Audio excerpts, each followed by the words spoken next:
My name is Alexandra Potter, and my research study was on undergraduate perceptions of Black Lives Matter, reevaluated after social unrest. This research study was inspired by a previously conducted study in 2017 that focused on undergraduate perceptions of racial ideology groups. I used questions from the previous survey as well as made additions. The goal of this research study was to evaluate current undergraduate opinions on racial relations, especially in relation to Black Lives Matter. Then, to draw comparisons between current perceptions to those from the 2017 study. This means that the significant historical events of the civil rights Black Lives Matter movement in the summer of 2020 take place between the two studies, which gives room to evaluate whether or not perceptions have improved or not. Over the past several years, modern civil rights movements have polarized the public with concern over race-based violence, systemic racism, and historical education. Following the previous study that evaluated the opinions of undergraduate students regarding the protests and/or marches, such as those in Charlottesville, this study aims to evaluate undergraduate students' opinions on the Black Lives Matter movement and related topics now, after the summer of 2020, comparatively to the results of the previous study before the summer of 2020. Overall, the aim of this current study is to evaluate the developing perceptions of racial relations in the United States. To be specific, in this study, students at a small Southern college were surveyed in order to assess undergraduate views on race ideology groups or movements depending on their own race, gender, political affiliation, or voter registration status. To illuminate why social science research on race relations matters, here's a quote from the American author and activist James Baldwin. "Not everything that is faced can be changed, but nothing can be changed until it is faced." This quote from James Baldwin highlights that in order to achieve justice, we must address injustices. Therefore, assessing undergraduate opinions of racial relations is an important step in finding solutions to race-based injustices and polarization. To gather the data, a survey questionnaire measuring student perceptions of topics related to racial relations was distributed across the college campus in classroom settings in a variety of departments and general education courses.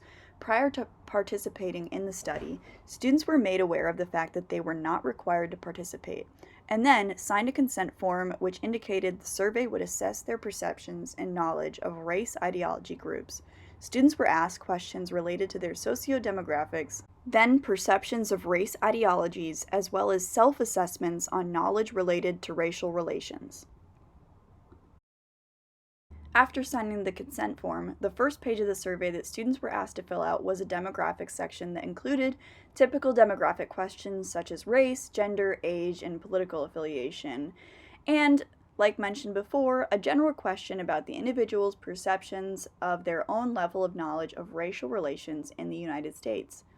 Race and ethnicity was coded as race and included white Caucasian as 1, Black African American as 2, Hispanic as 3, Asian as 4, and other as 5. And gender and political affiliation were coded in similar ways. Several variables ended up having to be recoded for better assessment, such as political affiliation, that was collapsed into a dichotomous variable comparing liberal and conservative respondents. The emergence and growth of the Black Lives Matter movement over the past several years fits the previous definition of a race ideology group. Black Lives Matter evolved into a movement from a Twitter hashtag after a black youth, Trayvon Martin, was killed by George Zimmerman. When contextualizing the evolution of the Black Lives Matter movement with other civil rights movements, tendencies examined within the Black Lives Matter movement and the modern angle it takes on prior civil rights work show it centering accountability in the message, thus contextualizing other left-leaning movements and considering the Black Lives Matter movement as a racial justice movement. Party politics and political affiliation play significant roles in people's perceptions of race ideologies and First Amendment rights. And tolerance is a buzzword thrown back and forth among the left and the right. which is demonstrated in instances such as left-leaning individuals feeling as if they can't acknowledge that, quote, racism is alive and well in America. White people refuse to believe it and take offense, end quote. Ekins, 2017, page 38. On the other side of intolerance, right-wing conservatives label social justice movements as terrorist groups. Political affiliation, thus, has a significant overarching influence on people's attitudes. Increased awareness of racial injustices from the summer of 2020 posed a question of whether or not undergraduate perceptions of movements such as Black Lives Matter have improved, which is the reason for the first hypothesis. Another polarizing term related to racial relations that was mentioned in the literature review was the term microaggressions. So, adding a question about microaggressions and assessing student opinions was of interest for this study in a modern context.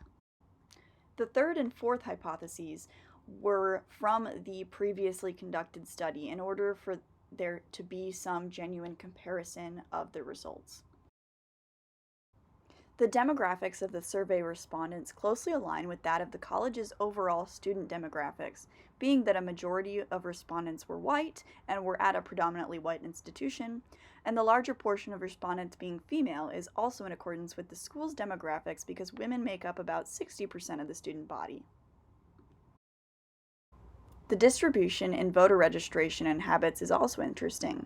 Something I realized after conducting the survey was that I failed to include an option for people who cannot register to vote here. So perhaps there's a fair amount of students who selected not registered who would register and vote if they could. The somewhat equal distribution of political affiliation was also desirable in order to make sure that the results were not skewed based on a certain political ideology. The results of this study were in line with a majority of social science research, including a previous study on racial ideology groups. A majority of conservative respondents responded agree, which showed an agreement that white supremacy groups do more harm than good for overall racial relations. And a majority of liberal students selected strongly agree. This shows an interesting difference in strength of this opinion for respondents. In contrast, the opinions on whether or not Black Lives Matter does more harm than good for racial relations is more of a mixed response. However, conservative students were more likely to agree that Black Lives Matter is causing more harm than good, whereas liberal students are more likely to disagree. Undergraduate students remain polarized, and especially still remain wary of Black Lives Matter despite the increased awareness of racial injustices across the country. Overall, the results showed that student perceptions amongst specific political affiliations had not shifted in their negative perceptions of racial relations. This indicates that undergraduate perceptions of racial relations may not have significantly improved since before the summer of 2020, which is fairly consistent with other research on racial relations.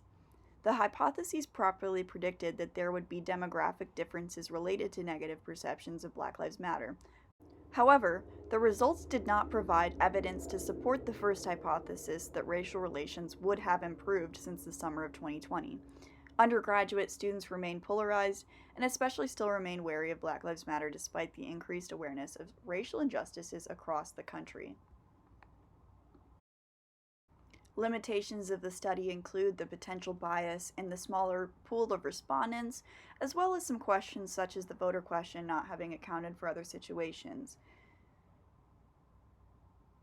Future research would benefit from survey questions that challenge people's beliefs. Would individuals who believe in freedom of speech have different opinions on the freedom of speech of groups they agree with than those they disagree with? This was not entirely clear in this study.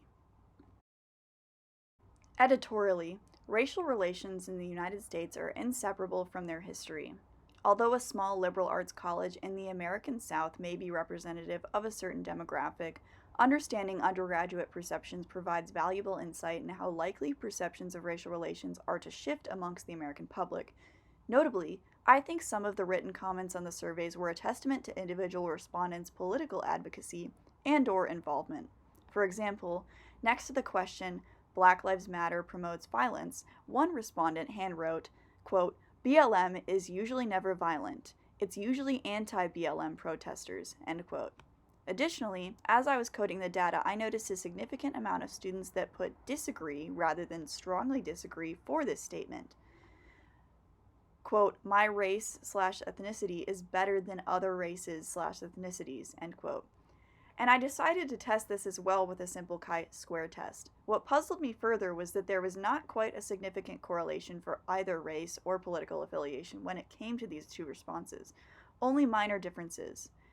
Still, I'm puzzled. What led a portion of students to select disagree or neutral rather than strongly disagree? The answer remains more philosophically rather than sociologically obvious. If one is supportive of racial progress or claims not to be racist, how is it that they do not adamantly disagree with a statement insinuating that certain racial or ethnic groups are better than others? Perhaps this is evidence of the American culture that causes innocent or ignorant biases. On the surface level, strongly disagree and disagree are both in disagreement to the statement, but the significance of racial ideologies is evidently deeply ingrained in our society.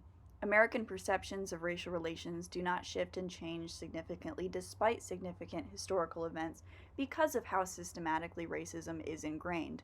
This simple study only adds to the plethora of evidence of that fact.